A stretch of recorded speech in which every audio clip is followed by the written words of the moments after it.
안녕하십니까. 서울대병원 팟캐스트 건강톡톡 건강증진센터 윤재문 교수입니다. 새해 소망이 무엇이냐는 질문에 많은 분들이 건강을 첫 번째로 꼽는데요.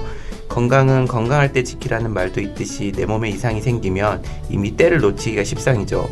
그래서 주기적인 건강검진이야말로 건강을 지키는 장수 비결이 아닐까 생각합니다. 오늘은 건강검진 중에서도 아내 그리고 우리들의 어머니들을 위한 여성한 건강검진 항목에 대해 살펴봅니다. 당신의 건강을 생각하는 시간, 서울대학교 병원 팟캐스트. 오늘 도움 말씀을 위해 이지훈 교수님 자리해 주셨습니다. 교수님 안녕하세요. 네, 안녕하세요. 보통 여성암이라고 하면 어떤 걸 말하나요? 여성암이라고 하면 여성들만 혹은 여성에서 주로 문제가 되는 유방암, 자궁암, 난소암 등을 말하고 넓게 보아 갑상선암을 포함시키기도 합니다. 유방암, 자궁암 등등 종류에 따라서 검사 방법이나 검사 주기가 좀 다를 텐데요. 여성암 검진은 몇 살부터 각각 얼마 주기로 받아야 할까요?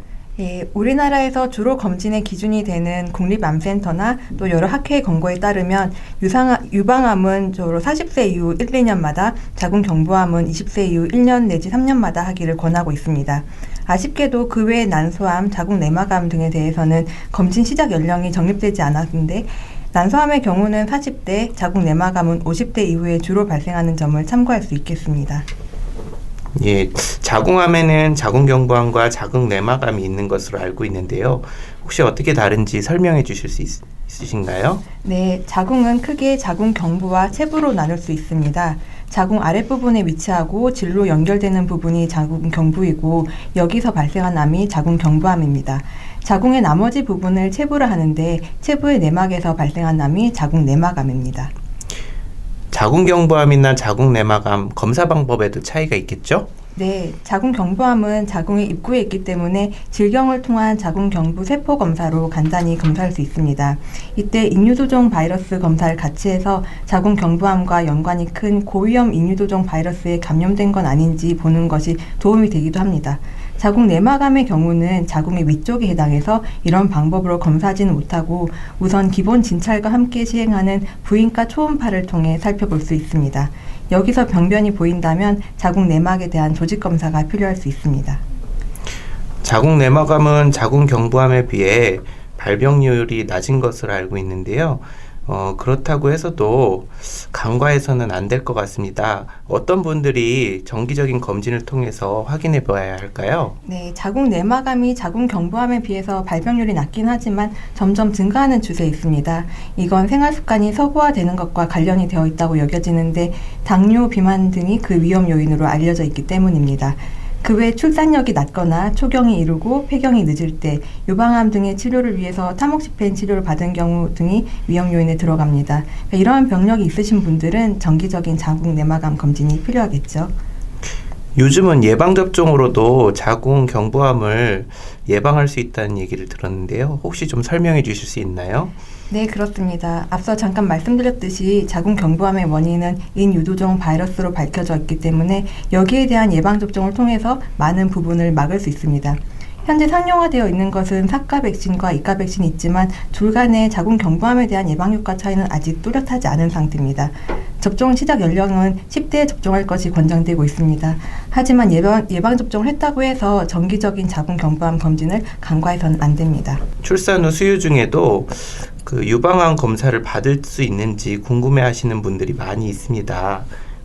어떻게 해야 할까요? 네, 유방암 검진은 기본적으로 유방 엑스레이로 시행하지만 수유 중에는 그 정확도가 떨어집니다. 그 이유는 유방 조직이 치밀해져서 숨어있는 문제를 발견하기가 어려울 수 있기 때문입니다. 그래서 일반적으로 유방 엑스레이는 수유를 중단하고 약 3개월 이후부터 권유됩니다. 하지만 수유 중에 만져진 혹이 있거나 분비물로 유방 검진이 필요해질 수 있는데 이때는 대신 유방 초음파 검사를 고려할 수 있습니다. 유방 초음파는 수유 중에도 정확도가 떨어지지 않습니다. 그럼 그 외에도 임신이나 수유 중에 피해야 하거나 좀 고려해야 할 검사 항목이 있을까요? 네, 임신 중에는 태아의 안전에 위험이 될 수 있는 검사를 피해야겠는데 여기에는 방사선이 사용되는 엑스레이나 CT 검사, 그 외에 내시경 검사가 있습니다. 우선 방사선은 태아의 기형이나 중추신경계 장애 등을 유발할 수 있고 또 임신 중의 내시경 역시 태아 저산소증이나 조기 분만의 위험이 있습니다. 수유 중에는 모유에 영향을 줄 만한 약물이 들어가는 검사를 피하는 것이 중요하겠습니다. 수면 내시경에 쓰이는 일부 약제는 모유를 통해서 아기에게 전달될 수 있고 CT나 MRI를 더 잘 보이게 하기 위해서 쓰이는 조영제 역시 소량이지만 모유로 전달될 수 있습니다. 따라서 임신이나 수유 중에는 이러한 점들에 대해서 의료진과 잘 상의하고 꼭 필요한 경우에만 적절히 검사를 하도록 하여야겠습니다. 부인과 암 중에는 자궁경부암 다음으로 발생률이 높은 것이 난소암으로 알려져 있는데요. 난소암은 이미 진행된 상태에서 발견이 되는 경우가 많다고 합니다. 이런 것들이 이제 자가 진단이나 일반적인 신체 진찰로는 진단하기 어려운 암인데요. 어떻게 검사를 할 수 있을까요? 난소암을 검사하기 위해서는 의사의 진찰 및 부인과 초음파 검사를 통해서 난소에 이상 소견이 있는지 확인합니다. 이때 특히 난소에 혹이 있다면 CA125라는 종양 표지자 검사를 추가해서 이게 양성 물혹인지 암인지 감별하는 데 도움을 줄 수 있습니다. 혈액 검사로도 난소암을 검사할 수 있다고 들었는데요. 어떤 검사인지 이게 얼마나 정확한지 좀 설명해 주실 수 있나요? 네, 앞서 잠시 말씀드린 CA125라는 검사이고 이것은 난소암이 있을 때 특징적으로 올라가는 물질입니다. 하지만 난소암 외에도 자궁근종, 자궁내막증, 또 임신 초기나 생리 중에도 상승할 수 있고 초기 난소암의 경우는 약 50% 정도에만 증가를 보이기 때문에 CA125 검사만으로 난소암의 조기 진단에 활용하기는 어려운 면이 있습니다. 따라서 CA125 종양 표지자가 초기 감별에 도움을 줄 수는 있지만 임상적으로는 주로 치료에 대한 반응을 추적하는 데 사용하고 있습니다. 예, 지금까지 여성암 검진에 대해서 많은 도움 말씀 주셨는데요.